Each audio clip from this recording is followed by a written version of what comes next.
लगे में। नीमच ज्ञान मंदिर वाचनालय का एक दौर हुआ करता था। उस समय वाचनालयों में आम लोग, विद्यार्थी, कॉलेज के स्टूडेंट्स पढ़ाई करने के लिए, जनरल नॉलेज ज्ञान प्राप्त करने के लिए आया करते थे।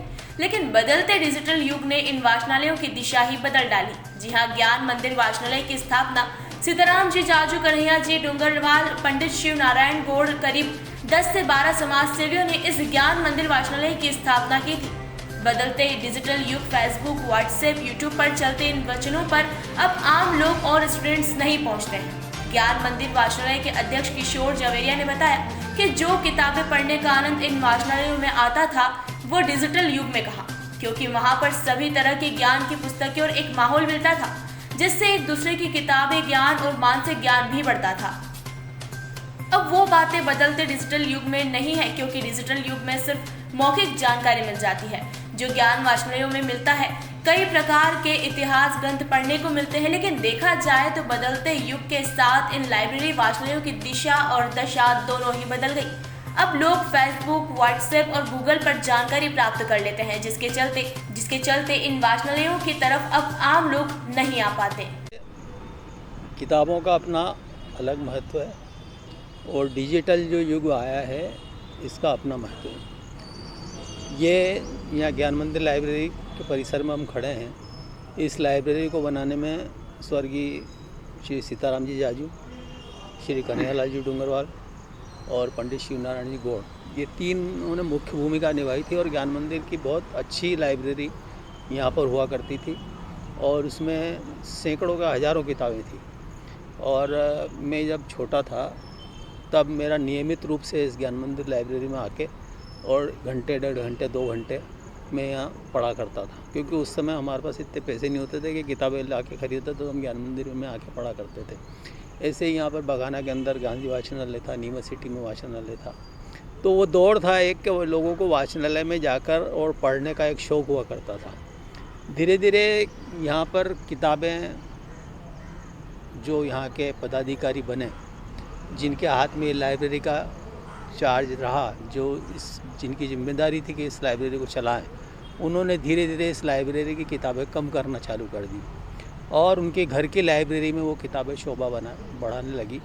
और यहाँ जब किताबें कम हुई और उसके बाद कहना चाहिए कि यहाँ का प्रबंधन बुरी तरह से ख़राब हुआ और ये ज्ञान मंदिर की लाइब्रेरी जो इस बड़े हाल में लगा करती थी वो सिमट के पीछे 2 कमरों के छोटे से हाल में लग गई है। और वहाँ पे अब किताबें भी मुश्किल से 1000 किताबें होगी तो मुश्किल से, बाकी यहाँ की सारी किताबें कहाँ गई ये कहने की ज़रूरत नहीं है, यह सबको पता है। और बात अब किताबों की और जो डिजिटल युग की करें तो किताबों की बात ही अलग थी। पहले कहा करते थे कि अब के जो बिछड़े वो ख्वाबों में मिलेंगे, जैसे सूखे फूल किताबों में मिलेंगे।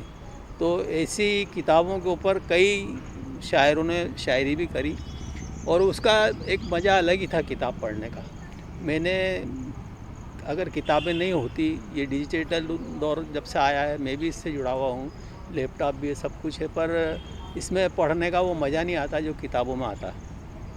किताबों से मैंने हिंदुस्तान के जो बहुत बड़े बड़े लेखक हैं, चाहे वो रविन्द्रनाथ टैगोर हों, चाहे शरद चंद्र जी हों, चाहे प्रेमचंद हों, चाहे विमल मित्र हों, चाहे वृंदावन लाल वर्मा हों, चाहे भगवती चरण वर्मा हों, मतलब जितने भी हिंदुस्तान के बड़े बड़े लेखक हैं उन सबको पढ़ा। लेकिन डिजिटल युग आने के बाद डिजिटल के अंदर हम ज़्यादा इन्फॉर्मेशन देख लेते हैं कि इन्फॉर्मेशन क्या है, या कोई जानकारी चाहिए तो पढ़ने का मज़ा किताबों में जो है वो डिजिटल के अंदर नहीं है। देखा कि ये मेरा आजकल के नौजवान कहीं ना कहीं लाइब्रेरी की तरफ आ नहीं रहे हैं, क्या कहना है? हाँ, तो वो लाइब्रेरी में इसलिए नहीं आ रहे हैं कि वो जो लैपटॉप और इसका जो युग है वो सिर्फ इन्फॉर्मेशन लेते हैं, वो साहित्य नहीं पढ़ सकते। अगर आपको साहित्य पढ़ना तो आपको किताबों को उठाना पड़ेगा, किताबों को पढ़ना पड़ेगा। आप साहित्यकार या साहित्यिक अभिरुचि के अगर हैं तो आपको डिजिटल के अंदर वो संतुष्टि नहीं मिलेगी, क्योंकि आप उतनी देर उसको देख नहीं सकते। किताबों का ये है, जब तक पढ़ते पढ़ते सो जाते थे हमारे जैसे लोग, और सीने पे किताब रखी है, हम पढ़ गए, फिर उठ गए, फिर किताब पढ़ने लगे। लेकिन अब ये डिजिटल युग के अंदर वो किताबों का जो चार्म था एक पढ़ने का, वो इसके अंदर नहीं है। आप अभी क्या है, इन्फॉर्मेटिव युग है। आने के बाद में वाचनालय पे लोग आना जाना बंद हो गए, सन्नाटे पड़े हैं। वाचनालय में इसलिए आना जाना बंद हो गए कि वाचनालय में उसका आधुनिकीकरण नहीं हुआ, क्योंकि वाचनालय की एक अपनी अलग वो चीज़ है। अगर आज भी हमारे यहाँ के अच्छे वाचनालय हों तो निश्चित रूप से, नहीं तो पहले देखिए आप जितनी पत्रिकाएं आती थी, चाहे वो धर्मयुग हो, चाहे वो हिंदुस्तान हो, चाहे कादम्बिनी हो, चाहे नवनीत हो, बहुत सारी जो किताबें, माधुरी जैसी फिल्मी पत्रिकाएं आती थी, मधुरी में आती थी, बहुत सारी किताबें आती थी। वो धीरे धीरे वो किताबें सब बंद हो गई क्योंकि लोगों ने पढ़ना बंद कर दिया और ये मोबाइल पे और इस पे लैपटॉप पे डिपेंड हो गए। तो मैं सोचता हूँ कि अगर हम वापस जो लाइब्रेरी शुरू करें और लोगों का रुझान इस तरफ पैदा करें तो कई जगह बहुत अच्छी लाइब्रेरियाँ हैं और चलती हैं और लोग जाते हैं, वहाँ पढ़ते हैं। पर उसके लिए आपको लेटेस्ट जो जानकारियाँ हैं वो भी उपलब्ध करानी पड़ेगी ताकि वो जानकारियों के बहाने वहाँ आएंगे और साहित्य, अगर आप अच्छा साहित्य रखेंगे तो साहित्य में भी लोग रुचि लेंगे। और मैं सोचता हूँ कि अगर अच्छा साहित्य आप पढ़ते हैं तो आप एक अच्छे नागरिक को तैयार करते हैं, एक अच्छे सिटीजन को तैयार करते हैं, अच्छे देशभक्त को तैयार करते हैं और आपके पास एक जानकारी का बहुत बड़ा, कहना चाहिए कि कैनवास आपके सामने होता अभी है। क्या स्थिति वाचनालयों की? वाचनालयों की स्थिति नीमच में बड़ी ख़राब है।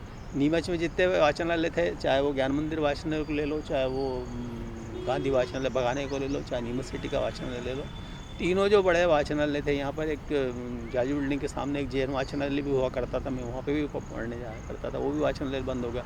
एक डांगी जी थे यहाँ, बलवंत डांगी जी, उनका भी वाचनालय था, वो भी बंद हो गया, वो चले भी गए नीमच छोड़ के। तो पहले लाइब्रेरियों का एक शौक़ था और अच्छी किताबें पढ़ने को मिलती थी, लेकिन धीरे धीरे लाइब्रेरी ख़त्म हो गई और अब ये स्थितियाँ हैं कि लाइब्रेरियाँ खुलती भी नहीं हैं और पत्रिकाएँ भी उस स्तर की नहीं आती है और जो आती हैं वो भी गिनती की आती हैं और लोगों के अंदर रुझान भी कम हुआ इसकी वजह से कि जो उनको साहित्य चाहिए था वो नहीं मिलता। नीमच से दीपक खताबिया की ये रिपोर्ट।